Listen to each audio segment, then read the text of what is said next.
Hello friends, स्वागत है आप सभी का हमारे YouTube channel the study hub में। दोस्तों, आज का ये वीडियो काफ़ी महत्वपूर्ण होने वाला है उन सभी कैंडिडेट्स के लिए जो व्यापम की तैयारी कर रहे हैं या फिर वनडे एग्जाम की तैयारी कर रहे हैं, क्योंकि हम आपके लिए लेकर आए हैं गणित के जो महत्वपूर्ण टॉपिक्स हैं उनका जो है एक सीरीज वाइज यहाँ पर हम जो है वीडियो प्रोवाइड करा रहे हैं आपको, जिसमें हम दोस्तों पढ़ रहे हैं प्रतिशत को। ठीक है, इसमें प्रतिशत का यह पाठ क्रमांक 2 है। यदि आपने हमारे पाठ क्रमांक 1 नहीं देखा है तो प्लेलिस्ट पर जाकर आप उन्हें देख सकते हैं, या फिर डिस्क्रिप्शन बॉक्स में मैंने उसका लिंक दे रखा है, आप वहां से भी उस वीडियो को देख सकते हैं। ठीक है दोस्तों, इस पूरे वीडियो में हम जो है मैथमेटिक्स के जो हैं क्वेश्चन जो हैं बहुत ही डीपली तरीके से पढ़ रहे हैं, और जो स्टूडेंट गणित में कमज़ोर हैं या फिर जिन्हें गणित में डर लगता है, सवालों से डर लगता है, उनके लिए यह वीडियो बहुत ही हेल्पफुल होने वाला है, क्योंकि बहुत ही आसान ट्रिक के माध्यम से भी हम यहाँ पर वीडियो क्वेश्चन को जो है बताने वाले हैं। दोस्तों, जैसे कि आप जानते हैं व्यापम में अभी पटवारी और छात्रावास अधीक्षक के लिए जो है नोटिफिकेशन आने वाला है, बहुत ही जल्द इसके पोस्ट आने वाले हैं। तो उसके लिए आप गणित की जो है तैयारी लगातार करते रहिए, क्योंकि दोस्तों गणित के सॉल्व किए बिना आप जो है एग्ज़ाम को क्रैक नहीं कर सकते। तो चलिए दोस्तों, वीडियो को स्टार्ट करते हैं और देखते हैं कि कौन कौन से प्रश्न जो हैं आज शामिल हैं। तो चलिए दोस्तों, क्वेश्चन देखते हैं हम। किसी व्यक्ति द्वारा अपनी आय का 10% शिक्षा पर, 10% शिक्षा पर, 20% भोजन पर व 40% कपड़ों पर खर्च करके यदि उसकी बचत 2,700 रुपये है तो कुल आय कितनी होगी, है ना। हमको बताना है कि उस व्यक्ति का कुल आय कितना होगा। तो दोस्तों, सबसे पहले तो हम यहाँ पर देख लेते हैं कि उसका कुल खर्च कितना है। देखिए, शिक्षा पर कितना खर्च कर रहा है वो 10%, भोजन पर कितना खर्च कर रहा है 20%, और कपड़ों पर कितना खर्च कर रहा है 40%। तो हम यहाँ पर उसका कुल खर्च निकाल लेंगे। ठीक है, तो 10%, 20% और 40%। 10% जो कि शिक्षा पर व्यय हुआ है, 20% भोजन पर व्यय हुआ है और 40% कपड़े पर व्यय हुआ है। तो कुल खर्च को जब हम जोड़ लेते हैं तो कुल खर्च आ जाता है इसका 70%। ठीक है दोस्तों, अब जब 70% वो खर्च कर रहा है तो बचत कितना होगा। तो बचत निकालने के लिए हम क्या करेंगे, 70% खर्च हुआ है तो 100 में से 70% को घटा देंगे, बच जाएगा कितना प्रतिशत, 30%। तो जो कि 30% हमारा क्या है, बचत है। अब देखिए, क्वेश्चन में यहाँ पर बचत को बताया गया है कि बचत जो है 2,700 रुपये है, इसलिए हमें बचत निकालना ज़रूरी है। बचत यहाँ पर कितना प्रतिशत हो गया, 30%। अब देखिए, ये जो 30% बचा रहा है वो कितने रुपए के बराबर है, 2,700 रुपये के बराबर है। जब 30% 2,700 रुपये के बराबर है तो 1% किसके बराबर होगा दोस्तों। तो हम 2,700 को किससे भाग दे देंगे, 30 से भाग दे देंगे, है ना। 2,700 रुपये को हमने 30 से भाग दे दिया, हमारे पास कितना आ गया 90। 2,700 को रुपये देखिए भाग दीजिए, जीरो से जीरो कैंसिल हुआ, 3 नियम कितना हो गया 27, और इधर कितना है 0, है ना। तो हमारे पास कितना आ गया 90 रुपये। मतलब 1% जो है किसके बराबर है, 90 रुपये के बराबर है। तो 100% किसके बराबर होगा दोस्तों। तो हम 90 को क्या कर देंगे, 100 से गुणा कर देंगे और हमारे पास कितने आ जाएगा 9,000 रुपये। ठीक है, तो ये 9,000 रुपये ही हमारा क्या होगा, आंसर होगा। उस व्यक्ति की कुल आय कितनी है दोस्तों, 9,000 रुपये है। ठीक है, तो बहुत ही आसान सा ट्रिक है ये हमारा। देखिए, सबसे पहले क्या कर देंगे, जितने वो खर्च दिया हुआ है सभी खर्च को क्या कर देंगे, हम जोड़ देंगे, और जो बचत है उसको निकाल लेंगे। पहले प्रतिशत में ही निकाल लेते हैं, क्योंकि यहाँ पर बचत दिया हुआ है तो बचत को निकालना बहुत ज़रूरी है। तो जब बचत को निकालेंगे और देखेंगे कि वो किसके बराबर है, तो यहाँ पर बचत दिया हुआ है 2,700 रुपये, तो ये 30% हो गया 2,700 के रुपये के बराबर। फिर हम 1% निकाल लेंगे और फिर उसकी पूरी आय मतलब 100% को क्या कर लेंगे, निकाल लेंगे उससे गुणा करके। ठीक है दोस्तों, आई होप कि समझ में आ गया होगा आपको ये क्वेश्चन जो है। अगर किसी प्रकार से कोई डाउट होगा तो आप नीचे मुझे कमेंट बॉक्स पे बता सकते हैं, मैं उसको सॉल्व करने की कोशिश करूंगा। चलिए, अगला प्रश्न देखते हैं हम। अगला प्रश्न है हमारा, किसी चुनाव में जीतने वाले उम्मीदवार को, अगर कोई चुनाव हो रहा है और उसमें जीतने वाले उम्मीदवार को 60% वोट मिला है, मतलब जो जीता है उसको कितना प्रतिशत मिला है, 60% वोट मिले हैं, वह 1,800 वोट से क्या हो जाता है, जीत गया है। जीतने वाले को 60% वोट मिला है और वो जो है 1,800 वोट से क्या हो जाता है, जीत जाता है। तो चुनाव में कुल कितने वोट पड़े, है ना। तो कुल चुनाव में कितने वोट पड़े हैं ये हमको बताना है। तो देखिए दोस्तों, सबसे पहले तो हम देख लेते हैं कि जो जीतने वाला है कितने प्रतिशत वोट मिले हैं उसको, 60%। तो जीतने वाले को मिल गए हमको 60%, और हारने वाले को कितना मिलेगा दोस्तों, 40%।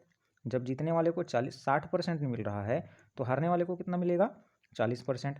अब देखिए, इन दोनों में कितने का अंतर है, जीतने वाले और हारने वाले के बीच जो है 20% का क्या है, अंतर है। 60 में अगर हम 40 को घटाएंगे तो कितना आएगा 20%। तो अंतर कितना आ गया हमारे पास 20% का। देखिए ये अंतर हमारे पास कितना आ गया है 20% का। और वह जो है 1800 वोट से जीत गया है, मतलब हारने वाले के से उसको कितना ज़्यादा मिला है 1800 वोट मिला है, तो 1800 उसका अंतर होगा। तो ये जो 20% जो है किसके बराबर है 1800 रुपये के बराबर है। ठीक है, एक चीज़ और यहाँ पर आप ध्यान रखेंगे कि जो जीत है, हार है, पास है, फेल है, कम है, अधिक है, अगर ऐसा कुछ भी दिया है तो वो हमेशा किसको बताएगा अंतर को बताता है। ठीक है, आप इसको जो है याद रखेंगे, दिमाग में रखेंगे। ठीक है, अब हमने यहाँ पर देख लिया कि दोनों हारने वाले और जीतने वाले के बीच कितने प्रतिशत का अंतर है 20% का अंतर है। और ये 20% जो है किसके बराबर है 1800 वोट के बराबर है। तो 20% बराबर हमारा कितना हो गया 1800 हो गया। जब हम इसका 1% निकालेंगे तो 1800 को किससे भाग दे देंगे 20 से। 1800 को भाग दे दीजिएगा किससे 20 से। 20 से भाग देंगे तो हमारे पास कितने आ गए हैं 90। 0 से 0 कैंसिल हुआ और 180 को जब हम 2 से काटेंगे तो कितना आ जाएगा हमारे पास 90। मतलब 1% वोट जो है 90 वोट के क्या है बराबर है। तो यहाँ पर हमको पूछा गया है कुल कितने वोट पड़े, मतलब आपको 100% वोट निकालना है। तो 100% निकालने के लिए क्या करेंगे दोस्तों, ये जो 1% वोट आया है उसमें 100 से क्या कर देंगे गुणा कर देंगे। तो 90 गुणा 100 करेंगे तो हमारे पास कितना आ जाएगा 9000। मतलब कुल कितने हज़ार वोट हुए हैं पड़े हैं हमारे पास 9000 वोट पड़े हैं उस चुनाव में। ठीक है दोस्तों, बहुत ही आसान तरीका था यह बनाने का उसका। सबसे पहले आपको क्या करना है उसका अंतर निकाल लेना है और अंतर निकालने के बाद आपको 1% निकाल लेना है। फिर आपको उसको किसका गुणा कर देना है 100 का, क्योंकि हमको कुल वोट निकाले गए हैं। तो 100 से गुणा कर दीजिए, आपका आंसर आसानी से आ जाएगा। तो चलिए दोस्तों देखते हैं अगला प्रश्न।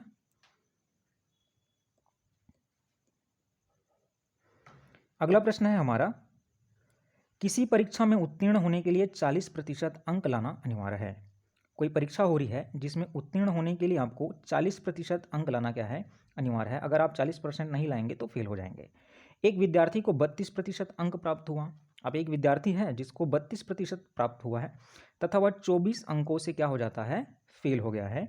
तो परीक्षा का पूर्णांक कितना था, परीक्षा का पूर्णांक कितना था ये हमको क्या करना है बताना है कि उसका पूर्णांक कितना था। देखिए सबसे पहले तो फिर जैसे हमने पहले वाले क्वेश्चन को देखा है सेम वैसे ही इसको भी बनाना है। देखिए उत्तीर्ण होने के लिए 40% अंक का जो लाना क्या है अनिवार्य है। तो उत्तीर्ण होने के लिए कितना प्रतिशत चाहिए हमको 40% चाहिए। और विद्यार्थी को कितना प्रतिशत अंक मिला है 32% अंक मिला है। तो सबसे पहले हम इन दोनों का अंतर निकाल लेंगे। तो उत्तीर्ण होने के लिए अंक और जो उसको मिला है 32% उसका अंक उसका जो परसेंट है उन दोनों का अंतर निकालेंगे तो कितना आएगा 8%। 40% और 32% में कितने का अंतर है 8% का। तो ये जो अंतर है 8% का है। अब इसी अंतर से वो क्या हुआ है दोस्तों, अगर परसेंट में देखें तो हाँ वो 8% से फेल हो गया है। और अंकों में देखेंगे तो कितने अंकों से फेल हुआ है वो 24 अंकों से फेल हो गया है। मतलब ये जो 8% है किसके बराबर है 24 अंक के बराबर है। अब देखिए हमको निकल गया, हमारे पास पता चल गया कि 8% जो है 24 अंक के बराबर है। तो हम 1% निकाल लेंगे। तो 1% बराबर कितना आ जाएगा 24/8। सॉल्व करेंगे तो कितना आ जाएगा 3 आ जाएगा, है ना। अब 1% बराबर आ गया 3। तो अब हमको कितना परसेंट निकालना है 100%। जो 100% निकालेंगे तो 3 को आप किससे गुणा कर दीजिए 100 से, और हमारे पास कितना आ गया 300। ठीक है, तो मतलब वह एग्ज़ाम कितने पूर्णांक का हुआ है 300 पूर्णांक का हुआ है। और यह हमारा क्या होगा आंसर होगा। बहुत ही आसान है दोस्तों, है ना। आप घर में प्रैक्टिस कीजिए और इस क्वेश्चन को और इस प्रकार के क्वेश्चन बनाने की प्रैक्टिस कीजिएगा, क्योंकि ऐसे क्वेश्चन जो है एग्जाम में पूछे ही जाते हैं अंकों से रिलेटेड, वोट से रिलेटेड। ये जो है बहुत ही महत्वपूर्ण क्वेश्चन है, व्यापम यहाँ से क्वेश्चन जरूर पूछता है। ठीक है, चलिए हम अगला प्रश्न देखते हैं। दोस्तों यदि आप अभी तक आपने हमारे चैनल को सब्सक्राइब नहीं किया है तो चैनल को सब्सक्राइब कर लीजिएगा, साथ ही नोटिफिकेशन बेल को भी ऑन कर लीजिएगा। ठीक है दोस्तों, चलिए देखते हैं हम अगला प्रश्न देखते हैं हम। किसी परीक्षा में 80% विद्यार्थी हिंदी में पास हुए। 80% विद्यार्थी किस में पास हुए हैं हिंदी में पास हुए हैं। और 85% गणित में पास हुए हैं। 80% हिंदी में पास हुए, 85% गणित में पास हुए तथा 75% दोनों में पास हुए हैं। दोनों में पास होने वाले कितने हैं 75% हैं। तो फेल का प्रतिशत ज्ञात कीजिए। देखिए यहाँ पर दिया हुआ है पूरा पास का और पूछ किसका रहा है फेल का पूछ रहा है ना। फेल का प्रतिशत ज्ञात करो करके। तो चलिए देख लेते हैं पहले। तो दोस्तों अगर जब भी इस प्रकार का दिया रहेगा पास फेल वाले तो हम क्या कर लेंगे वहाँ पर एक बना लेंगे चित्र, डायग्राम के माध्यम से हम समझने की कोशिश करेंगे। देखिए हिंदी वाले को कितना प्रतिशत मिला है 80% मिला हुआ है ना। और गणित वाले को कितना प्रतिशत मिला हुआ है? 85% मिला हुआ है। अब हिंदी वाले के लिए हो गया कितना? 80, गणित वाले के लिए कितना हो गया? 85। दोनों को क्या कर देंगे हम? जोड़ देंगे। जब दोनों को जोड़ेंगे तो हमारे पास कितना आ गया? 165। अब यहाँ पे कॉमन भी दिया हुआ है कि दोनों में पास होने वाले कितने प्रतिशत हैं? 75% हैं। तो यहाँ पर दोनों में पास होने वाले कितने प्रतिशत हैं? 75% है। उसको हम क्या कर लेंगे? कॉमन करके लिख देंगे, जो दोनों तरफ से हुआ है ना। अब देखिए, हिंदी और गणित दोनों को मिलाकर कितने प्रतिशत पास हुए? 165। और दोनों में पास होने वाले कितने हैं? 75। फिर दोनों को माइनस कर दीजिए। कुल मिलाकर पास होने वाले 165 और दोनों मिलाकर जो पास हुए हैं वो कितना है? 75 है ना। तो हम दोनों को क्या करेंगे? माइनस करेंगे। तो 165 में 75 को घटा दीजिए, कितना आ जाएगा? 90%। ठीक है। अब कुल पास वाले कितने हैं दोस्तों हमारे पास? 90%। मतलब एग्ज़ाम हुआ है और एग्ज़ाम में पास विद्यार्थी हैं हमारे पास 90%। तो बच गए कितने? 10%। तो ये 10% वाले ही क्या होंगे? फेल वाले होंगे। ठीक है दोस्तों। देखिए, एक बार मैं फिर से आपको समझा देता हूँ कि ये कैसा हुआ है। हिंदी में पास होने वाले कितने हैं? 80 हैं। गणित में पास होने वाले कितने हैं? 85 हैं। दोनों को जोड़ दीजिए, दोनों को जोड़ेंगे कितना आ गया? 165। अब दोनों को कॉमन रूप से जो पास होने वाले कितने हैं? 75। तो दोनों को जो जोड़ है उसमें आप 75 को क्या कर दीजिए? घटा दीजिए। तो ये हो जाएगा हमारा किसका? पास वाले का। ये किसका हो जाएगा? पास वाले का। तो कुल पास विद्यार्थी कितने हैं? 90 हैं। तो बच गए कितने? 90 में से 100 में से 90 को घटा दीजिए, कितना हो जाएगा आपके पास? 10%। तो ये जो 10% है किसके हैं? फेल वाले के लिए है। यही पूछा गया था हमारे क्वेश्चन में कि फेल का प्रतिशत ज्ञात कीजिए। ठीक है दोस्तों, उम्मीद करता हूँ कि ये क्वेश्चन आपको समझ में आ गया होगा।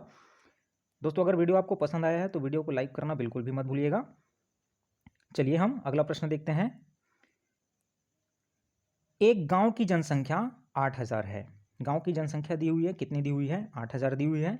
यदि प्रतिवर्ष 10% वृद्धि हो तो हर साल जो है 10% की वृद्धि हो जाती है, तो 2 वर्ष बाद जनसंख्या क्या होगी? तो दोस्तों, जब भी ऐसा क्वेश्चन आएगा तो क्वेश्चन में आप यही देखिएगा कि वो बाद को पूछ रहा है कि पहले को पूछ रहा है। यहाँ पर किसको पूछा गया है? बाद को पूछा गया है। तो 2 वर्ष बाद की जनसंख्या आपको क्या करनी है? ज्ञात करनी है। ठीक है। तो चलिए देखते हैं। मान लीजिए कि पहले प्रतिशत में ही देख लेते हैं, क्योंकि जो वृद्धि दिया हुआ है किस में दिया हुआ है? प्रतिशत में दिया हुआ है। तो हम पहले प्रतिशत में देखते हैं। मान लीजिए कि पहले साल उसकी जनसंख्या कितनी थी? 100% थी। बाद में कितने प्रतिशत की वृद्धि हो गई? 10% की। तो अब उसकी जनसंख्या कितनी हो गई है? 110% है। ठीक है। तो मतलब हर साल कितना हो रहा है? 110। अब देखिए, जितने बार समय दिया रहेगा उतना ही बार हमको क्या करना है? गुणा करना है। क्वेश्चन का ट्रिक ये है कि जितने बार समय दिया रहेगा उतना ही बार आपको क्या करना है? गुणा करना रहेगा। कब? जब क्वेश्चन में बाद को पूछा गया हो तब। अब देखिए, जनसंख्या कितनी है? 8000 है। एक साल बाद जनसंख्या कितनी हो जाएगी? 110/100। दूसरे साल में भी कितना हो जाएगा? 110/100। सभी को हम क्या कर देंगे? गुणा कर देंगे। ठीक है दोस्तों। अब सभी को गुणा कर देंगे। गुणा करने के बाद देखिए हमारे पास क्या क्या आ जाएगा? जो जो कैंसिल हो सकता है उसको हम कैंसिल करेंगे। देखिए, ये जीरो से ये जीरो कैंसिल हो जाएगा, ये जीरो से ये जीरो कैंसिल हो जाएगा, ये जीरो से ये जीरो कैंसिल हुआ और इस जीरो से ये जीरो कैंसिल हो गया। और जब हम सभी को हम क्या करेंगे? गुणा कर देंगे। तो 11 11 में कितना होता है? 121। और गुणा में क्या है? 8 है ना। तो जब हम गुणा करेंगे तो दोस्तों कितना आ जाएगा? 9680 आ जाएगा। ठीक है। तो 2 साल बाद उसकी जनसंख्या कितनी हो जाएगी? 9680 हो जाएगा। ठीक है दोस्तों। तो ट्रिक आप याद रखिएगा कि समय जितने बार दिया रहेगा उतना ही बार आपको क्या करना है? गुणा करना है। जब किस में दिया हो? बाद में दिया हो। जो मतलब आपको 2 वर्ष बाद या फिर 3 वर्ष बाद की अगर जनसंख्या निकालनी हो तब। ठीक है। चलिए अगला प्रश्न देख लेते हैं हम। अगला प्रश्न भी इसी क्वेश्चन के माध्यम से है, मतलब इसी प्रकार का है। देखते हैं कैसा है। एक फ्रिज का मूल्य 12,800 रुपये है। ठीक है। फ्रिज है और उसका मूल्य है 12,800 रुपये। यदि प्रतिवर्ष 20% अवमूल्यन मतलब कमी हो तो 2 वर्ष पहले उसका मूल्य क्या था? अगर प्रतिवर्ष जो है 20% की कमी हुई है तो 2 वर्ष पहले को पूछा गया है। तो पहले पूछा गया है तो हम क्या करेंगे दोस्तों? पहले का प्रश्न हो तो ऊपर पहले वाली संख्या, बाद का प्रश्न हो तो ऊपर बाद वाली संख्या होगी, है ना। देखिए यहाँ पर क्या करेंगे हम, जब भी इस प्रकार का पूछा जाएगा तो पहले तो यहाँ पर हम ये देख लेते हैं कि प्रतिशत में कमी कितनी हुई है। देखिए, मान के चलिए पहले 100% था, है ना, और उसमें कमी कितने की हो रही है? 20% की हो रही है। जब 20% की कमी हो रही है तो अब कितना प्रतिशत हो जाएगा? 80% की हो जाएगी कमी, है ना। अब हमने क्वेश्चन को क्या देखा है कि जितने बार समय रहेगा उतने ही बार हमको क्या करना है, गुणा करना है। यहाँ पे कितना है समय, 2 वर्ष दिया है, तो गुणा कितने बार होगा, 2 वर्ष होगा, ठीक है। अब देखिए यहाँ पर 12,800 रुपये कीमत है, तो 12,800 को हम लिख देंगे। अब देखिए हमको यहाँ पे करना क्या है कि जितने की कमी हो रही है, पहले प्रश्न में हमने क्या देखा था, 20% की वृद्धि हो रही है, सॉरी 10% की वृद्धि हो रही थी, तो हमने क्या लिखा था, 110। अब यहाँ पर कमी कितने की हो रही है, 20 की, तो हमारे पास कितना आ गया है, 80। पहले 110/100 लिख रहे थे, लेकिन यहाँ पर ऐसा नहीं होगा, यहाँ पर हमको पहले का पूछा जा रहा है, समय कैसा है, पहले में है, तो 100 जो है ऊपर रहेगा और जितने की कमी हुई है वो क्या हो जाएगा, मतलब कमी होने के बाद जितना आया है वो कहाँ रहेगा, नीचे रहेगा। तो ये हो जाएगा हमारा 100/80। ये जो है 110/100 जो है पहले वाले क्वेश्चन के लिए था, तो आप इसको ध्यान रखिएगा कि 100 बटा कितना हो जाएगा, 80 हो जाएगा, ठीक है दोस्तों। चलिए अब ये है हमारे पास रुपए, 12,800 रुपये। अब पहले वर्ष के लिए कितना हो जाएगा, 100/80, क्योंकि पहले के लिए पूछा जा रहा है, समय हमारा पहले का है, तो पहले वर्ष के लिए हो गया 100/80। दूसरे वर्ष के लिए फिर कितना हो जाएगा, 100/80 हो जाएगा। अब पूरा को इसको क्या करना है, हमको सॉल्व करना है। जब हम सॉल्व करेंगे तो हमारे पास क्या क्या आ जाएगा दोस्तों, जब पूरे को सॉल्व करेंगे तो हमारे पास कितना आ जाएगा, 20,000 रुपये, ठीक है। क्योंकि 20,000 रुपये जो है 2 साल पहले की कीमत थी, और जब उसके बाद 2 साल बाद आज उसकी डेट में उसकी कीमत कितनी है, 12,800 रुपये है, ठीक है। तो 2 वर्ष पहले उसका मूल्य कितना रहा है, 20,000 रुपये रहा है, ठीक है दोस्तों। तो चलिए मैं उम्मीद करता हूँ कि वीडियो आपको पसंद आया होगा। अगर वीडियो पसंद आया है तो लाइक करना बिल्कुल भी मत भूलिएगा। यदि चैनल पर नए हैं तो चैनल को सब्सक्राइब कर लीजिए, साथ ही नोटिफिकेशन बेल को भी ऑन कर लीजिए, ठीक है दोस्तों। मिलते हैं नए वीडियो में इस चैप्टर का जो है नए पाठ क्रमांक 3 के साथ। यदि आप हमारे पाठ क्रमांक 1 और पाठ क्रमांक 2 को नहीं देखा है तो आप उसको प्लेलिस्ट पर जाकर देख सकते हैं, या फिर डिस्क्रिप्शन बॉक्स पर भी उसका लिंक जो है देख सकते हैं, ठीक है दोस्तों। चलिए मिलते हैं नए वीडियो में, तब तक के लिए जय हिंद।